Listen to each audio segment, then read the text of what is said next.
হাই hello' নমস্কাৰ welcome back to the channel guys. তো কি খবৰ আপোনালোকৰ? আশা কৰোঁ চবে ভালে আছে। তো মই আছোঁ আজি আমাৰ অসমৰ মৰিগাঁও জিলাৰ বুঢ়া মায়ঙত। এইটো বুঢ়া মায়ং হয়, এইবিলাক যিমান দেখা পাই আছে এইখিনি বুঢ়া মায়ং বুলি কয়।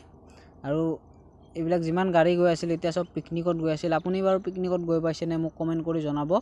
আৰু যদি গৈ পোৱা নাই, আপুনি পিকনিক যোৱাটো কোনো মানে ডাঙৰ কথা নহয় বোলে, পিকনিকটো মেইন নহয়। পিকনিকটো আপুনি ঘৰৰ ওচৰতো লগৰ লগত বন্ধুৰ লগত মিলি কেনে খাব পাৰে। যে পিকনিকত দূৰতে যাবলৈ এইবিলাক বাছবিলাক দেখা পাইছেনে, এইবিলাক গৈ আছে পিকনিকত গৈ আছে।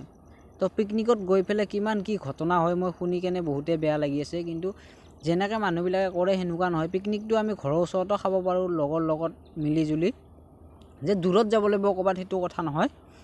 আৰু এটা কথা মই কৈ দিওঁ, আপুনি যদি ভিডিঅ'টো ইউটিউবত চাই আছে চেনেলটো ছাবস্ক্ৰাইব কৰি দিব। আৰু যদি ফেচবুক বা ইনষ্টাগ্ৰামত চাই আছে তেতিয়াহ'লে লগ পাম ফুল ব্লগত। তেতিয়ালৈকে tata bye bye, keep loving all.